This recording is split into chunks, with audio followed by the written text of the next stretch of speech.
Hey everyone, and welcome to episode 3 of the Lord Ninja Choke MMA Picks podcast. I'm Will, I'm from the UK, and I'm joined by Dom in the USA and Josh in Australia. And today we're going to be breaking down UFC 315 from Montreal, Canada. The card is headlined by a welterweight championship bout between Belal Muhammad and Jack Della Maddalena, with a co-main event flyweight title bout between Valentina Shevchenko and Manon Fiérot. But before we get into this week's events, we'll do a quick recap of the last week event, which was in Des Moines, Iowa. So firstly, starting off with me, I unfortunately lost 2.27 units, a slate of very highs and very lows. I was very confident in Daniel Rodriguez, and I think he looked like great value. Montel Jackson, I got a very good price on that, and that came through. I was very happy with that, but unfortunately put too much stock into Miesha Tate and her grappling advantage that she forgot how to do single and double legs, which was great, as well as Bo Nickel, which I'm sure a lot of the MMA community lost money on that fight. So yeah, I think I was a man of the people with my results here. So, on to the next one.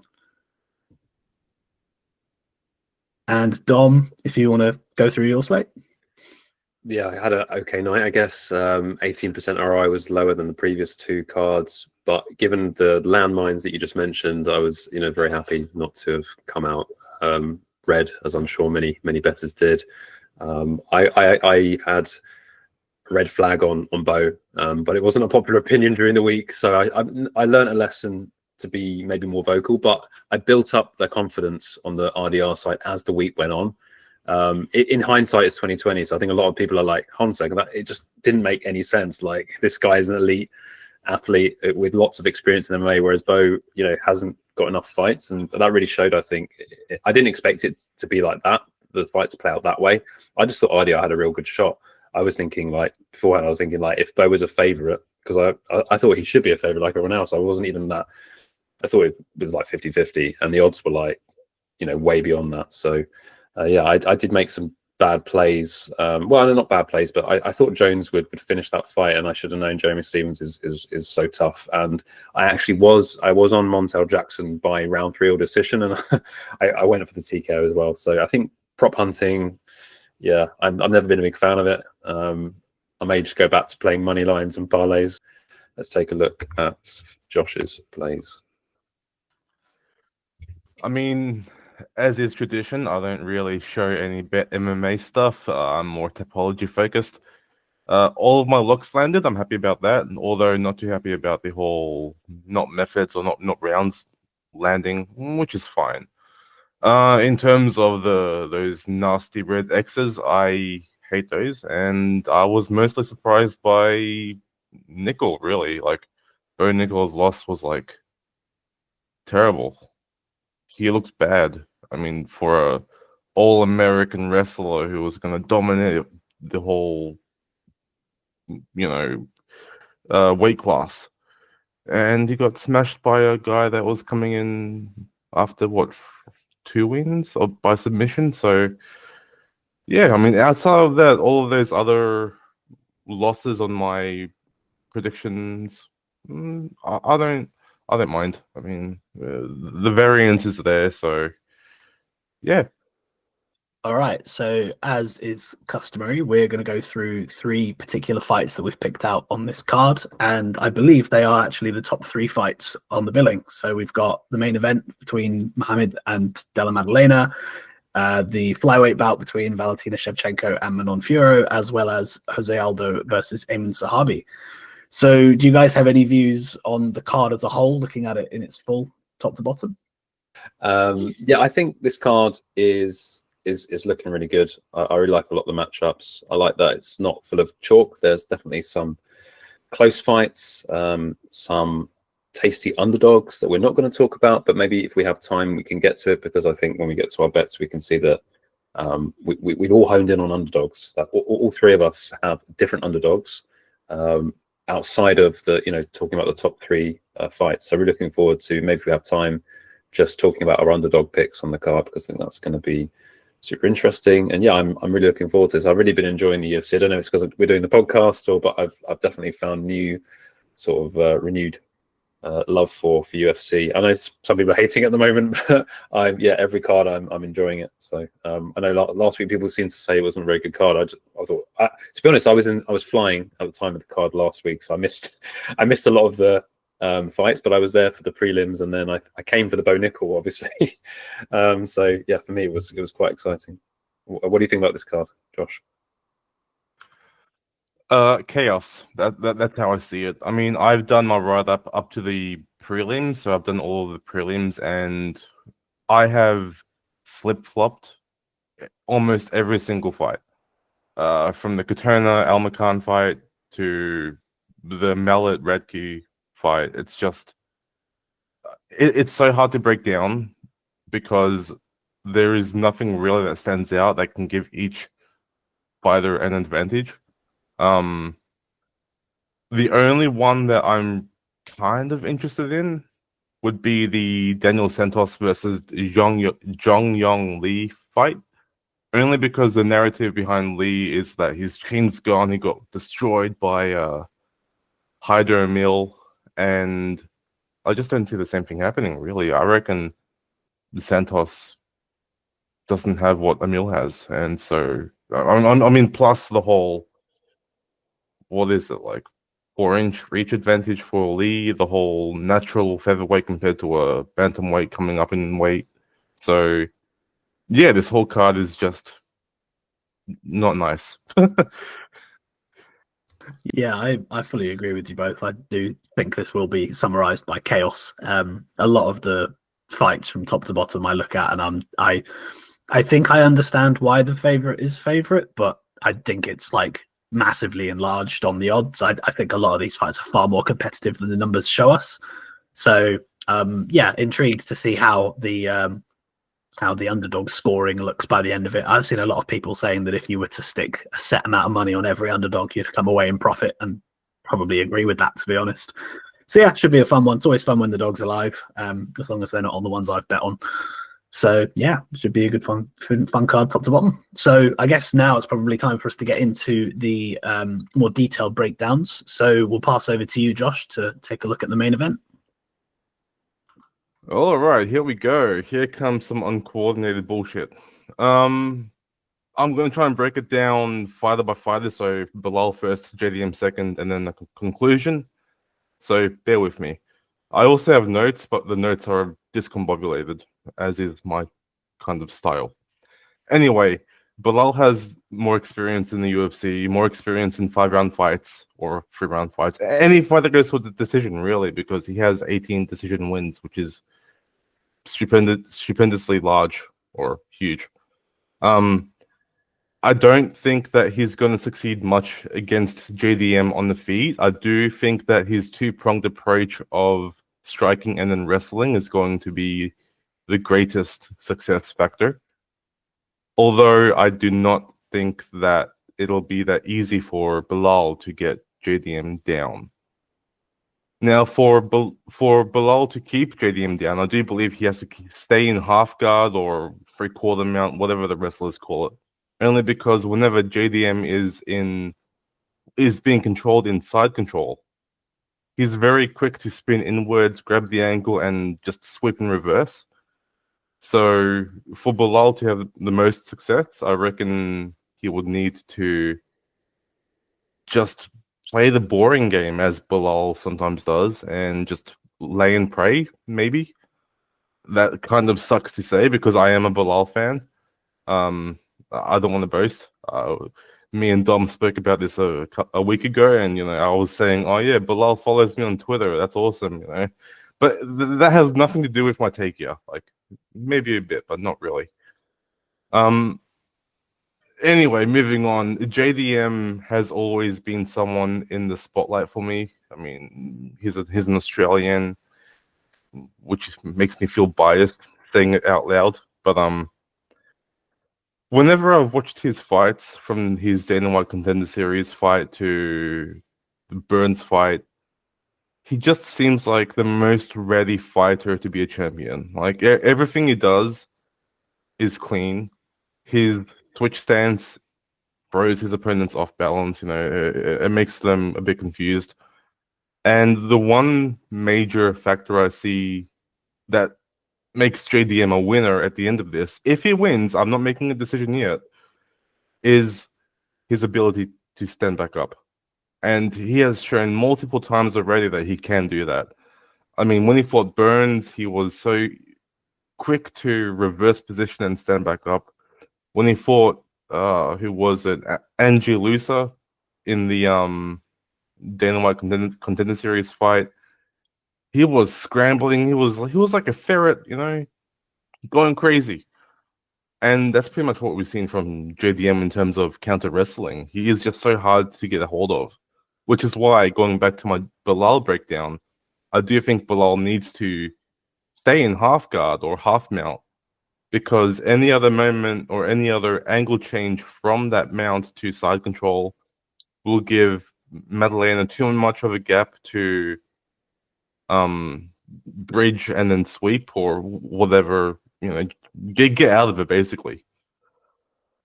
To conclude, I don't have a pick here. I really don't. I've studied this fight for about 2 days now, and no matter what I see, I can see both fighters winning as long as they do their game plan. Like, it's so down the line. The fact that Belal has that 5-round experience tells me he could win this. But then JDM has all of the tools in his arsenal to really make this hell for Belal. I mean, Bilal's not getting any younger. His opponents have been somewhat questionable here and there. And I just feel perplexed as to who to pick. And I'll be making my official pick whenever I post my predictions on Reddit. Well, I'm definitely looking forward to seeing what that actually is, because I can hear how conflicted you are in your voice. I was going to say, like, one of the interesting narratives for me that I'm like want to hear your opinion on is, do you think that it's like a given that Belal wins rounds 4 and 5, or do you think that JDM's got the cardio to be able to keep it as honest as he would in the former half of the fight? I mean, I kind of thought about this for a while, and I might be going a bit off the cuff here, and you guys can fact check me or correct me or whatever. But JDM's background isn't traditional martial arts. It's more rugby. It's more, high cardio, high impact sports. And I feel like that kind of prior training before being a mixed martial artist would help him with his cardio.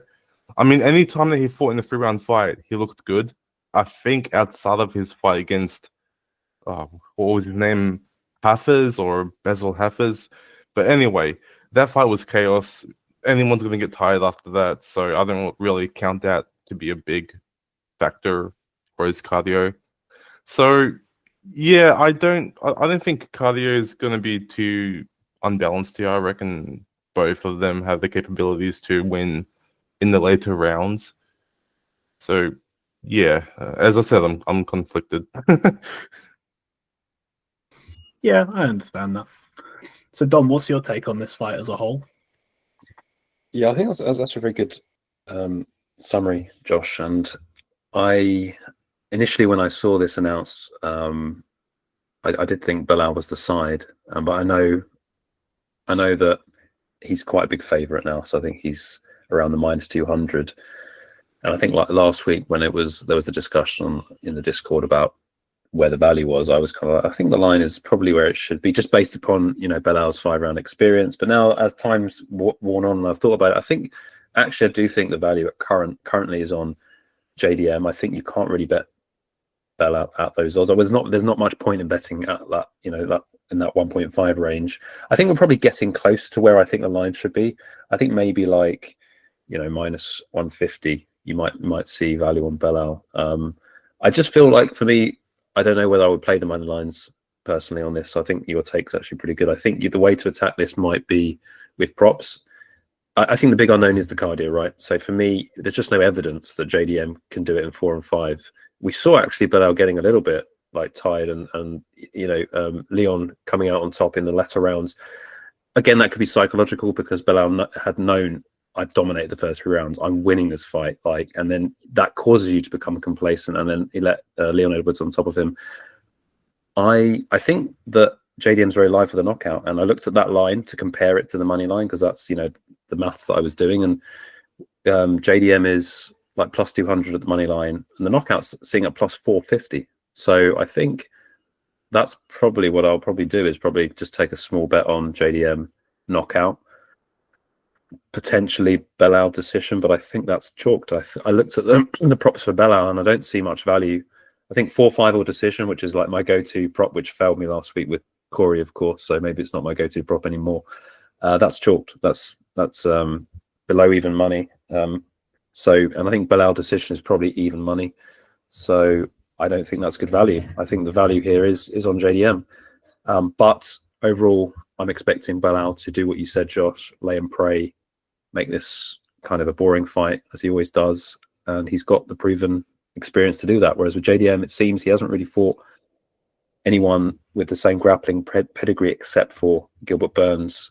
And I had to rewatch that fight, and maybe Will, you can comment on that fight because I think you rewatched it. I thought I recall, and again, it changes every time you rewatch a fight as opposed to when you watch it live, that Gilbert was clearly winning that fight, and it was a sort of Hail Mary knee, and if he hadn't got that knee, he was going to lose that fight. Is that right? Yeah, he was 2 rounds down on the scorecards, which I personally think was debatable. So yeah, I think for me the really interesting thing here is that like when this fight was announced and everyone sort of gave their knee-jerk opinions on it, I think we all did the same thing, and we looked at we cast our minds back to that Gilbert Burns fight and thought Gilbert Burns was like ragdolling JDM. That's a quote I've seen people using to describe the fight. But yeah, it's a crazy Mandela effect in my opinion. Like you watch that fight back, and I have taken from that fight more confidence in Jack Della Maddalena here, because I think that whilst his takedown defense, purely his takedown defense, is problematic, and I do think that Belal can land 5+, maybe even if it's a long fight, double digits worth of takedowns here. But Jack Della Maddalena does not stop there. He does not get taken down and then just, chill for a minute in the guard and think about how he's going to get back up. He fights for that position, and he works very hard, and he worked very hard against Gilbert Burns. Burns landed takedowns, but he did not have too much time on top, and even the time he did have on top, it was not dominant. So I think that's, to me, one of the more interesting narratives of this fight is actually when you think about the scoring, and it's been a very interesting discussion for the past month, year, regarding damage versus control. So there's quite a well-known narrative that Belal Muhammad has not landed a knockdown in any of his UFC fights. So when it comes to damage being scored in an MMA bout, when he's somebody that is quite limited in terms of damage producing and finishing ability, I think that Jack Della Maddalena's ability to get back to his feet can really help him in terms of scoring, simply because I think Belal can have about 3.5 minutes of control and still lose a round to JDM, because I think that there's such a huge difference in what they do when they are at distance versus what Belal does when he has that grappling control. I don't see him being super dominant, getting full mount, almost finishing the fight, making Jack give up his back and stuff like that. I think that it'll be quite competitive whilst Belal is being dominant. So to conclude all of that, I agree with pretty much with what everyone has said so far, in that I think Jack Della Maddalena has the tools to make this a much more competitive fight than people initially thought that this fight would be.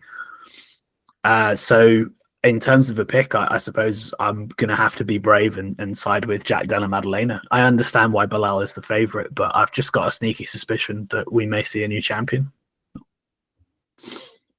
Yeah, I love that take.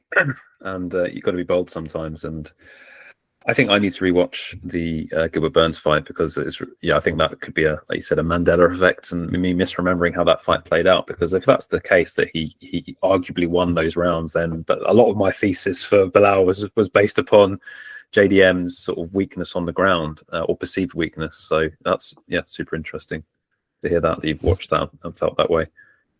I would argue that the people who are going to watch the Burns fight after we yap here, focus on the type of takedowns that Burns uses against JDM, because they're not really traditional American style takedowns, freestyle wrestling takedowns, you know.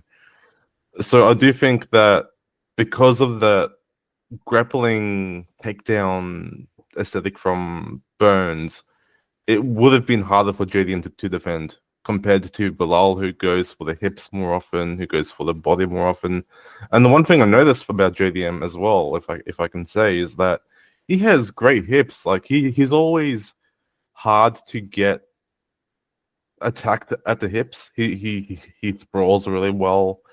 So yeah, Bilal's success when it comes to wrestling here is to probably attack the body more often, you know, go for body lock takedowns or anything from the back. Nice. Well, whilst we all seem quite conflicted, we do seem to kind of agree with one another in our overall assessment of that fight and the odds that come with it. So moving on to the next fight, this is the one I've chosen. It's our co-main event for the Women's Flyweight Championship between Valentina Shevchenko and Manon Fiérot. So I have had this very strong belief that Valentina Shevchenko is on the decline. And way back when, I don't think I was posting on the internet anywhere, so there's no like footprint of it. But way back when she fought Tyler Santos, I had a very strong belief that the, plus 300, 400 Tyler Santos could give her real problems. And in my opinion, I think that Valentina was very lucky to walk away with the belt that day. I think Valentina should have lost that 3-2. By that point, I think it was quite apparent that Valentina does struggle against wrestlers and grapplers. And when she's taken down, she plays guard a little bit too much, and she can be kept in guard and kept on bottom for an entire round. But the way that Santos was able to mix that up with some relative striking success was quite eye-opening. And in my opinion, it made Valentina look quite human. So then in her next fight, she goes up against Alexa Grasso, comfortably winning the fight. I think she was something like a -500, -600 favorite, which we were quite used to Valentina being. And then either round 3 or 4, can't remember what it was, she has a lapse in judgment and ends up giving up her back. They rematch, and Valentina's striking just doesn't look the same as it used to. She's very flat-footed and almost statue-like. And I know that she's always been a counter-striker, so it is kind of a patient approach, but she just doesn't seem to have the kind of aura that she used to have, and that people aren't necessarily scared to throw on her. And Grasso wasn't. She went forward, and she even dropped Valentina and hurt her at one point. So I think that Valentina's striking just to me seems to be a little bit more, she's very dialed into that that counter striking sort of phenom approach. But when you consider that girls are now giving her less respect and putting a bit more pressure on her, that counter striking style does not work very well when you're playing catch up. And we saw that in the Tyler Santos fight, where she had to go forward a little bit more and she left openings to get hit. So obviously, we then got into a third fight with Shevchenko and Grasso. And in that fight, we saw more of what we saw in the second, which was Valentina having success via her grappling. Now, the third fight was the least competitive of the three, and Shevchenko really just wiped the floor with her in a grappling perspective. But that segues really nicely into talking about Manon Fiérot, who, to be fair, has had a massive size advantage over every opponent she's fought at flyweight so far. She is massive for the division, and her frame is insanely useful in terms of keeping fights upright. I believe she has a 92% takedown defense rate, which usually a number like that is quite blown up. I'm not actually sure how many she's actually faced, so that might be an unfair statistic to be quoting.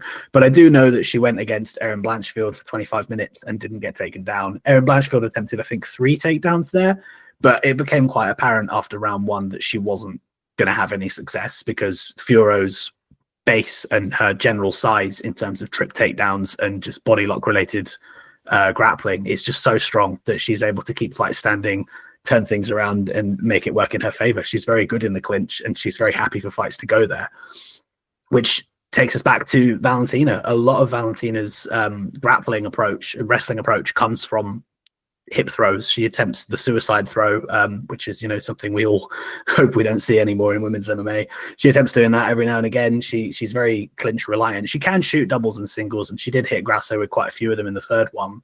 That's an interesting angle for this fight. But I personally think that Manon Fiérot should be able to keep this fight standing and turning it into a pure striking affair. So looking at these two as pure strikers, I've already kind of commented on where I think Valentina's journey as a striker has gone a bit downhill. And Manon Fiérot, she's striking at a very successful rate at the moment. She's having a first round that's quite comfortable, and she's kind of sitting down on her shots a little bit later on. But she's, had striking success against the likes of Rose Namajunas already, which I think is an impressive name to have on your resume. I know Rose isn't the same fighter, especially at flyweight, but I still think it's an impressive one. I bet Rose Namajunas in that fight, and I was very impressed in what I saw from Fiérot. She kind of just throws quite a basic 1-2 and a sidekick. And she does rely quite heavily on that being her output. But output is a key word here because, as I said about Valentina and her counter-striking game, she is standing there and she is going to be hittable to a few of these shots. So if Fiérot can keep the output quite high, I think she just will win rounds by default, simply because if she gets the timing right and she figures out what she needs to, she's going to be landing far more shots than Valentina. She might get countered here and there, but I don't think it's going to have any sort of lasting impact. So in summary, I think on the feet, Fiérot should be winning most rounds based off of the diversity and also the higher output. And I also think that Fiérot wins the grappling exchanges because I think she can keep the fight standing. I do worry if Valentina decides to switch it up and start shooting single legs and double legs. That's something I can't necessarily account for on Fiorot's side, but I have faith that she's got the takedown offense to keep the fight where she wants it and win a fight over 25 minutes. What does everybody else think? Yeah, so I can go quickly on this just because I'm very biased, and it's good to be aware of your biases when you're betting. I think most people sometimes, they bet on the fighter they want to win, and that's definitely what I've done here. I want Valentina to win. I'm a big fan of hers. I think really, she's got a really strong legacy in MMA. She's been one of the best women's fighters. But I'm actually going to agree with you, Will. I think at even money where the line opened, all the value is on Manon, and I do actually expect her to win. As much as that pains me to say that. And when I jumped on, I actually have a bet on Valentina. When I jumped on that, it was very early, very impulsive, as we're all familiar with impulsive bets. I do regret that. I regret having money on her. She's now a underdog, so I've got to say, it's becoming a little bit more murky as to where the value is.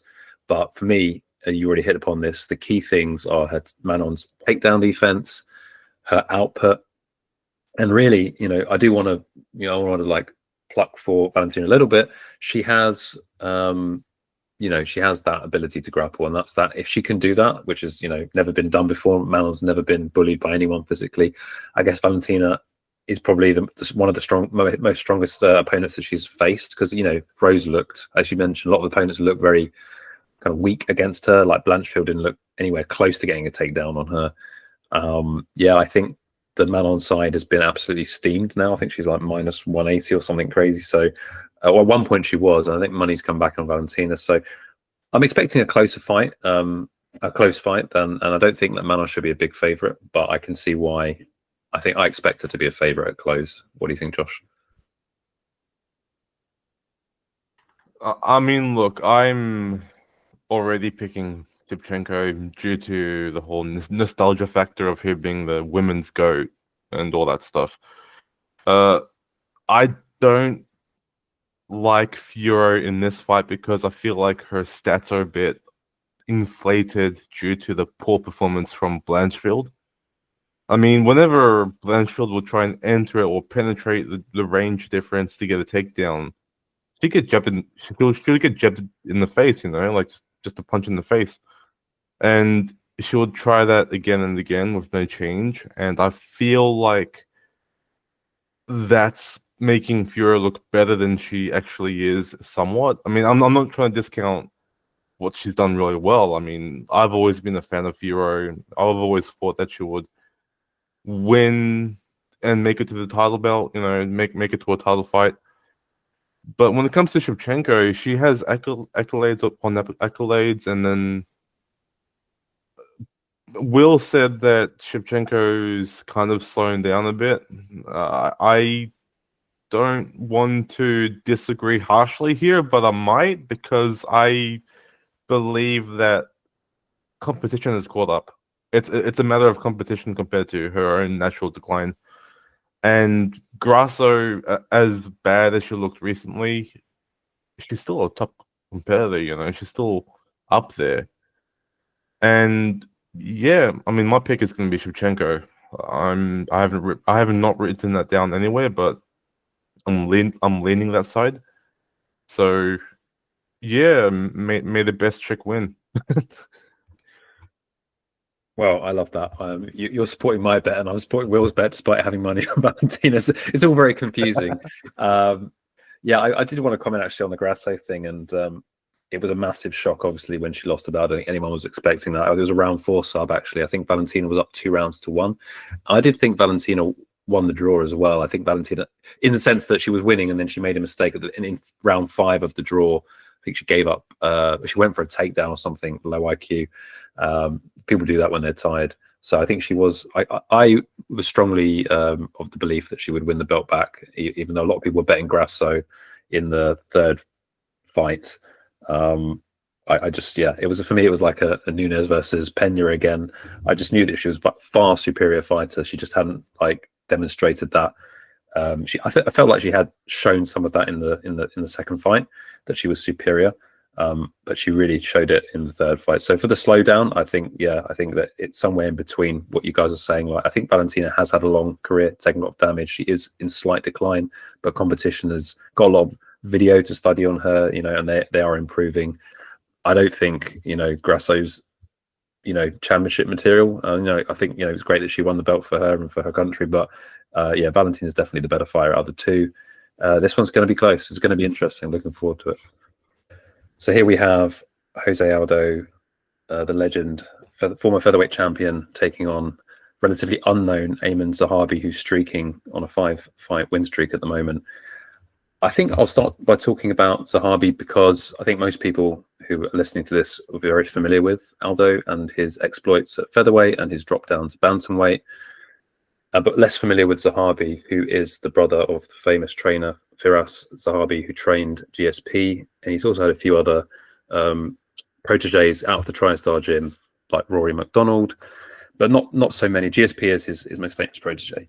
So Zahabi is, you know, ostensibly at one point he was looking like one of the worst rosters in the UFC. He lost a couple of fights early in his UFC career.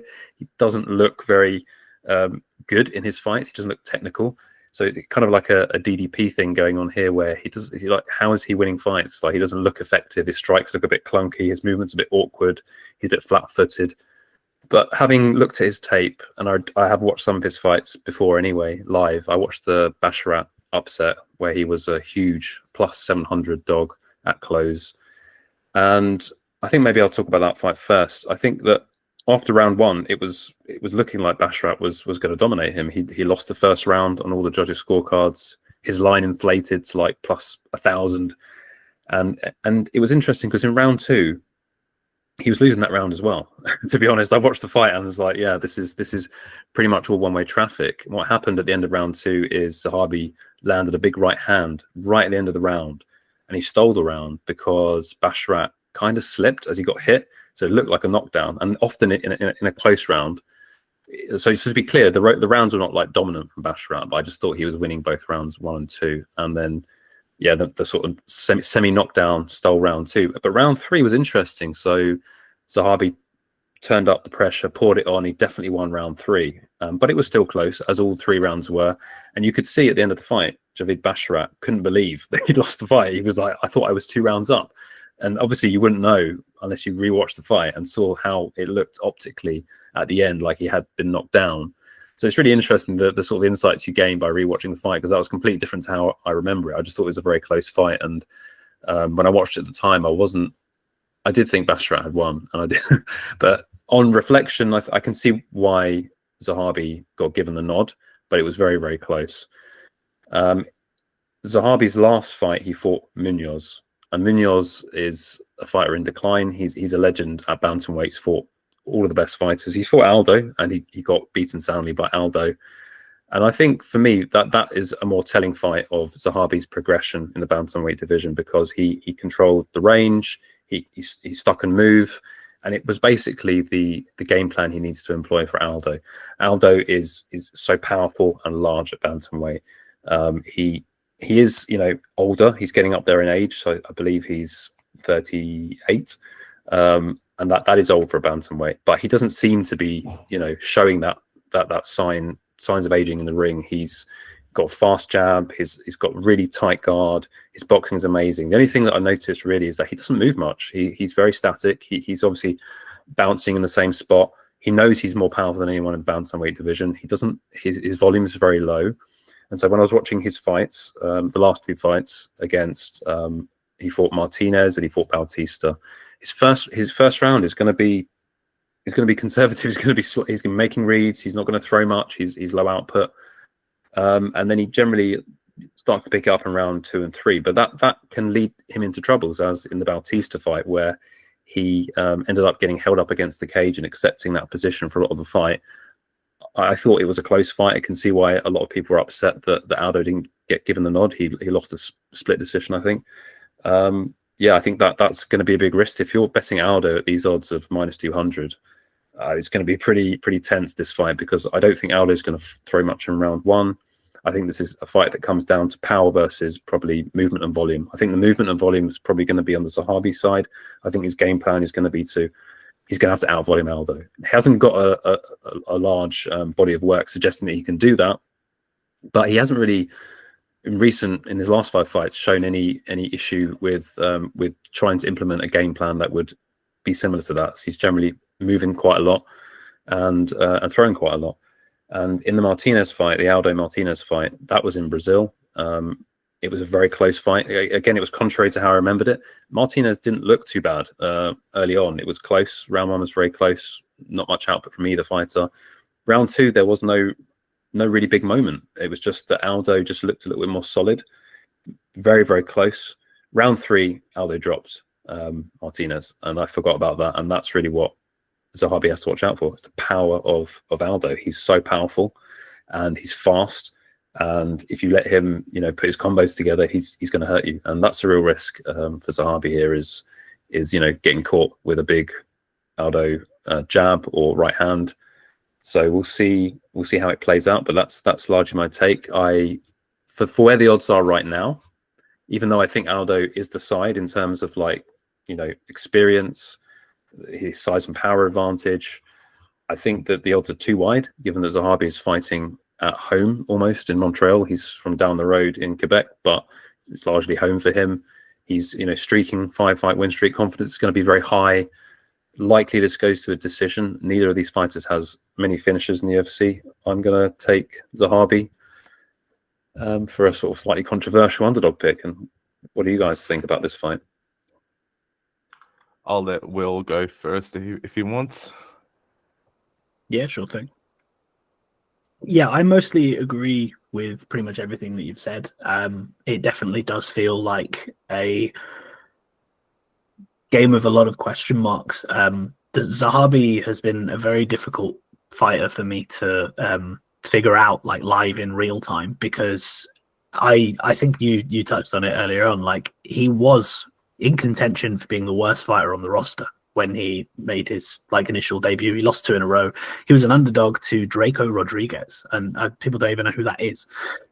He was an underdog in pretty much all of his fights leading up to the Pedro Munoz one, and I think he opened as a dog there and was bet towards being a favorite. I could be wrong about that, but he definitely hasn't been someone that's been respected by either the betting public or the odds makers, and it's kind of easy to see why, because he doesn't necessarily do anything spectacular. He's just quite gritty and will stick around. And if you give him an inch, he'll take a mile. And that's what he did against Basharat.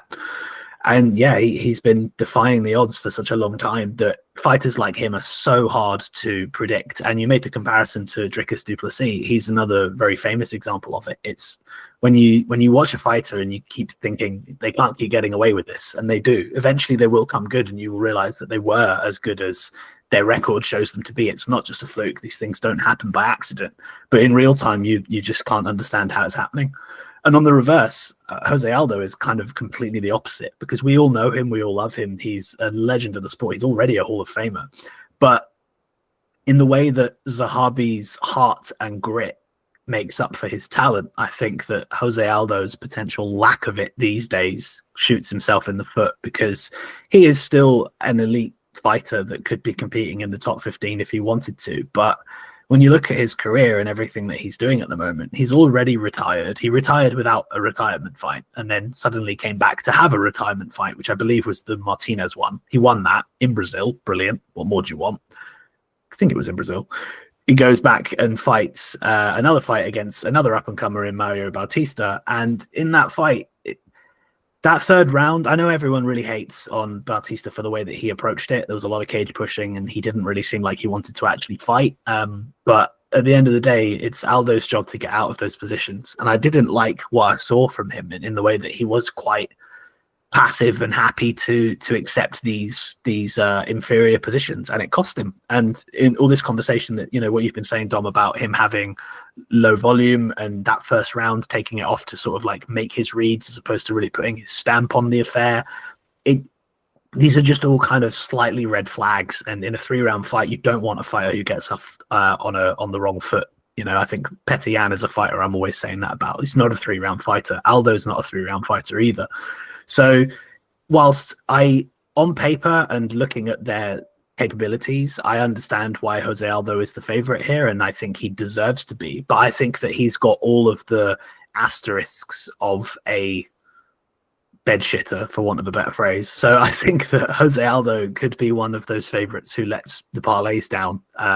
So I fully endorse a bet on Aiemann Zahabi at, what is he, around plus 200. I think you can't really go wrong with that, because I don't think he should be 33% chance of winning this fight. It's more like something like 45 for me. So I agree with picking Aldo if you wanted to. I personally will pick Aldo myself, but I think Zahabi is the value side, and I totally understand it.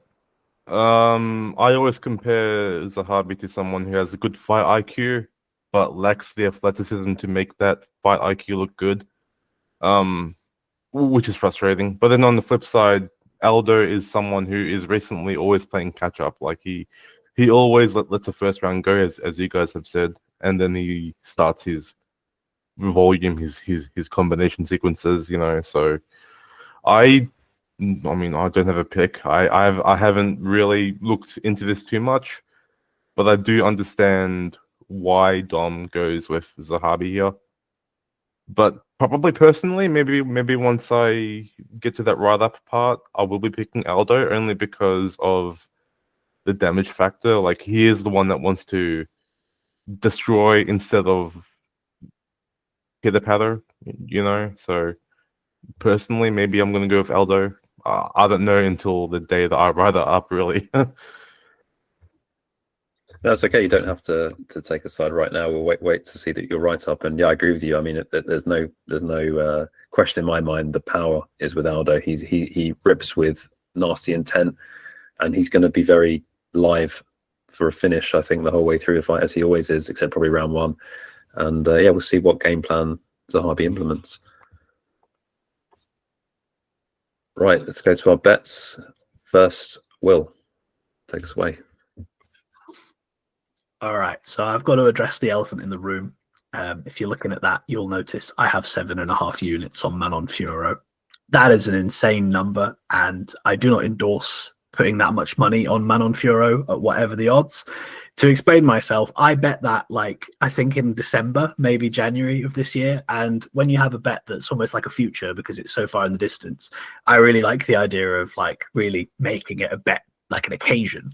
So I really did overstake on that one. If we were talking about this and I didn't have a bet on it and I was looking at that minus 110, I would still be betting Fiérot. I think there is value there, but it would be a 3-unit bet, maybe a 4-unit bet maximum. So don't overstake. Don't think that my overstaking is a demonstration of, like, supreme confidence, because it isn't. Elsewhere, I have a bet on Jack Della Maddalena, scorecards, no action. So essentially, if the fight goes to a decision, I get my money back. I win if Della Maddalena finishes, and I lose if Belal finishes. You can kind of see why I've decided to go with that. Obviously, I think, you know, Jack Della Maddalena has the finishing upside here of the two men. It's quite likely that I end up getting my money back via a Belal decision, but there's no risk, no reward. But also, yeah, it's fine. I don't mind that. So a 3-unit bet on that is good for me. Spoken about the Fiérot one. I have 3 units on both Natalia Silva and Jasmine Jasudavicius, both of which are in individual parlays with Corey Sandhagen, which obviously cashed last week in very lucky circumstances, really. Sitting pretty on those, quite nice prices at -114 and -130 respectively for those 2 parlays. I've gone quite aggressive on the women this week. I think both Silva and Jasudavicius should really demonstrate that they are on the up, and their opponents have had their time in the sun, have had their time as championship caliber. But I mean, as we were talking about earlier on, the women's game is evolving at quite a rapid rate. I think these are 2 women that are going to be in and around the title conversation soon. And these fights are just going to be stepping stones. I think stylistically for Jasudavicius specifically, it's a dream matchup. She is literally the carbon copy of the person that Jessica Andrade struggles with, in that she is a physically imposing grappler. So I think there's potential for maybe some finishing related props there, but I'm not too sure until I actually look at the numbers. I've parlayed those 2 women together as well for 2 units. So that is 5 units across both of them, because I'm going crazy this week. Don't know why, but it's women's season. And finally, Dom mentioned that we had underdog plays on this card, and the one underdog play I've got so far is Charles Radke. I think he's facing Mike Malott, and Mike Malott is a very muddied fighter. His striking is quite reckless. He's a very overdue getting wobbled or getting knocked out, and I think Radke has the power to really make that happen. Radke's grappling as well looks quite serviceable. I think he's a very underrated fighter. I don't quite know why. I mean, I suppose probably he was fed to Prates recently, but he bounced back in a really great way against Matthew Semmelsberger in a win that really impressed me. I think that Radke's going to ask the questions of Malott, and I don't think that Malott's going to have all the answers for them. So having a 1-unit poke at +200 seems like a good idea to me. Thanks, Will. It looks like a good slate to me. You can see that I've got some overlap with you in exactly the same thinking. Probably I was influenced a little bit by you, so I knew which way you were leaning on these fights with Jasmine and Talia. I also have exactly the same bet at very similar odds as my biggest play. I've already explained the Valentina bet, and it was similar actually. I didn't get the +125. I put that here because that's what it was at the time of writing. I got the same odds that you got, which was -110. I took it very early, didn't put a lot of thought into it. Now I have buyer's remorse. I obviously want Valentina to win, but I honestly am expecting that Fiérot comes good, and that 7.5 units at -110 will look very nice, I think, coming in on fight night. Odds wise, I mean, not, I think the fight will still be close. Then I've mentioned Zahabi. I put my money where my mouth is. Got not quite a unit on Zahabi, so I'm not like super confident in that. So, doing some bankroll management here, and even more so with Brad Katona. Now, I didn't dig deep into this fight, but to put some words behind the thinking here, his opponents only had 1 fight in the UFC. Brad is a veteran. He's fought, he's been cut from the UFC and he came back. This is in his home country. Brad is Canadian. He is a decision fighter, so probably this is going to go to a decision. So you could play Brad decision as well, I think, if you wanted even better odds, but I'm happy with, plus 158 that I got. I think, the Jean Matsumoto fight showed all of the tools that Brad has: takedowns, stand up, heart. I think a big question mark only for Brad really is, has he recovered? I can't remember when that fight was. I haven't dug into detail, but he took a lot of damage in that fight, as did Matsumoto. If that version of Brad turns up, then he's going to be extremely good value at this price. As I look into this fight more, that may increase. I may put more money on Brad. I really need to, I say weigh up how long ago that last war was, because I think that really does take a toll on fights when they take a lot of punishment. Is he coming back too quickly? And then everything below that is something bets that I'm thinking of. I think that a Silva by decision is something I'm interested in, because Grasso's tough. It's not easy to finish. And I think it's going to be Silva outpointing her. I'm definitely most interested in that prop if it's plus money. Jasmine, I think, has a good chance to finish Jessica Andrade. So if that's plus money, I'll be interested in that. So 2 different takes on those 2 women's fights. And then I really do think that the Zahabi Aldo is likely to go to a decision, and possibly a split decision if Zahabi can make it close. Obviously, he could get caught, but if he doesn't get caught, I think they're both decision fighters, and I think it could be a split. I'm hoping for the greasy Zahabi split. And Josh, I feel like a contributor here. Like, I mean, looking at you guys and all the whole volume of your bets, like 7 bets, 6 bets, it's like I feel like I'm just handing you guys like tools while you guys are building the house, Anyway, without much else needing to be said, Muhammad JDM goes the distance. That's a bit more, a bit of a predictable outcome, I reckon. I got nothing really much to say that I haven't said already in my breakdown. I feel like both are survivable, both have great cardio, and because it's a Belal fight, it's probably going to go to a decision. So, as for the slightly juicier, in my case, second bet, the Jung Young Lee versus, and Sterling parlay, that's probably going to be a podcast exclusive. Maybe I don't think I'm going to add that to my write-up parlays that I do. And if you guys want to see more of my stuff, I guess it comes out in about, I don't know, 12 hours, 15 hours from now. So it comes out on Wednesday. Today is Wednesday technically for me. So yeah, that's it.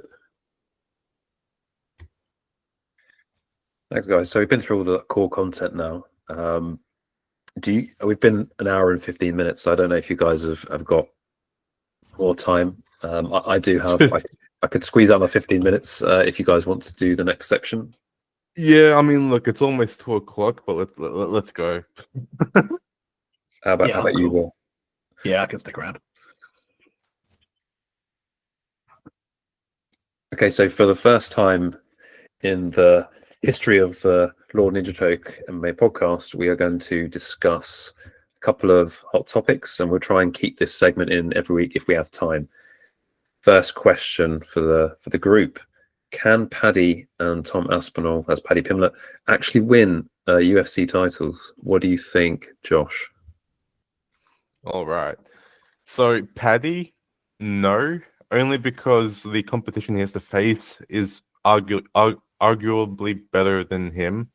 I mean, his win against God, I forgot already, Michael Chandler, he looked fine, but I suppose at this point a mannequin can look fine against Michael Chandler, so I don't really count that as much, As for Tom Aspinall, yeah, I mean, I've argued Aspinall would win against Jones if Jones doesn't relinquish his title. I placed, oh no, not placed, but I will place maybe a 5-unit bet on Aspinall. That's how confident I am. And for those that know me, I don't normally place bets that big. I'm a chicken shit. Like I place 1 units here and there, but never 5. So that's my confidence in Aspinall winning the belt. I love that. I love that you're not sitting on the fence there. So it's a no for Paddy, it's a yes for Tom, pretty unequivocally. Will, what is your take on those two fighters? And obviously, it's quite a UK-centric question. Yeah, I have to agree. I think that Paddy Pimblett won't, but I do predict that he fights for a belt one day. And I think that because I think the UFC have absolutely made it so obvious that they will protect him at absolutely any cost. And the way that his UFC career has been like curated so far, just it doesn't surprise me. And he's sitting ranked 8 at the moment, and a lot of the fighters above him are kind of legacy fighters, BMF kind of caliber. I really would not be surprised to see them just one day randomly like just drop the announcement that they're giving Paddy a title shot, because he draws numbers. He's a big name, and why not? I don't think he'd win though, obviously, assuming it'd be against Makachev. I don't think he have a chance at all. In terms of Aspinall, yeah, I mean, really, I think the question is whether or not he gets the opportunity to unify the belts, because John Jones is just running, and I think John Jones knows deep down that he is not favoured to win that fight against Aspinall. I agree with Josh in that I would definitely pick Aspinall to win it. But yeah, for me, it's just a case of whether or not they actually end up doing it, because Jones is running, and Aspinall's too nice of a guy, you know. Like, I really like his approach to sort of like the duck emojis and saying "Hey John" like in every social media interaction he can. But I think he needs to put more pressure on the situation, because like I think John Jones is ruining his legacy with the amount that he's just sitting on the belt. But yeah, it's up to Tom to really make that fight happen, and I don't think he's doing enough currently. So if he gets to fight Jones, I think he will, but I wonder if he ever will fight Jones. I guess he would become the undisputed title holder by default, but who knows? The UFC work in mysterious ways. So you guys are more or less aligned. So therefore, I'm just going to play devil's advocate here and try and make it interesting and try and push in the other direction, even though it's definitely hard for Paddy to say he's going to win a title. I think if we take that thought extrapolation that you just had a little bit further, if he gets a title shot, then he's got a chance to win, right? Everyone's got a chance. It's possible that Makhachev might not be the champion at that point. He may have vacated and moved up. Does he have more of a chance against someone like Topuria or Sarukian? Questionable. Yeah, as a biased British fan, I'll be rooting for Paddy and hoping he can do it, but I think the chances are that he's not going to win that fight. But I think that it's realistic that he could get a title fight for the reasons you said, Will, that the people above him are legacy fighters. He probably will win his next fight, and that's going to be the title eliminator or the step up to elevate him to get the title shot. And if you got the title shot, you know, and it's a fight, isn't it? So he could win. That's the devil's advocate, not so strong here. Maybe a little bit more controversial on the Tom Aspinall side. We've never seen Aspinall really challenged, to be honest. I can't really remember him ever. Well, he's got like a 2-minute fight time, average fight time. I just think that John Jones, you know, he's the GOAT for a reason. Everyone pretty much calls him the GOAT. He finds a way to win. He doesn't mind cheating. We've seen that time and again. I'm going to go John Jones by eye poke. Referee's trying to call it off, but John Jones jumps on top of Aspinall and finishes him. It's possible. I like that. The second question that we have is the most stacked division in the UFC. What do you think it is? We went to Josh first. I don't know, Will, if you want to have a crack at this first. Yeah, go on then. Well, we all know I'm not going to say heavyweight, because fuck the heavyweight division. But I guess my actual answer probably is middleweight at the moment. I think you've got a really intriguing champion in Dricus du Plessis, who's only just gotten started with his reign, really. So it still feels like the fights that he will get booked in are intriguing enough. You know, he has had to have a rematch against Strickland. It feels like he is a beatable champion, whilst I do think he is obviously supremely good. I'm not trying to say he's overrated, but when you look down at the rest of the division, you've got some real promising guys who are still on, like, you know, currently on really good winning streaks and a really eye-opening kind of potential. And it's exciting to see the journeys that their careers are going to go on. And I think that until we see some of them start to hit their ceiling, the sky's the limit for all of them. So I think middleweight, when you're looking at the likes of obviously Chimaev, you've got Caio Bahayo in there. Fluffy Hernandez is a dark horse who I've always been a big fan of. Renier Derrida just hit a massive win and probably elevates his stock like threefold off of that win last weekend. 14 and 15, you got Kopylov and Abbas Magomedov. Not quite the same caliber as those aforementioned names, I don't think, but they're still capable fighters that can probably turn a lot of fights into very competitive ones. So I think that looking at middleweight top to bottom, there are still some sort of legacy fighters that are a little bit past their best and are kind of just there for name value, more so the Adesanyas and the Stricklands and the Whitakers and maybe Cannonier as well.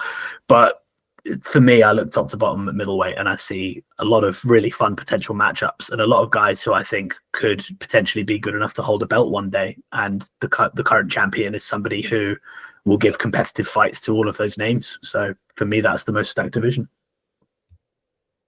Right, I wasn't expecting that.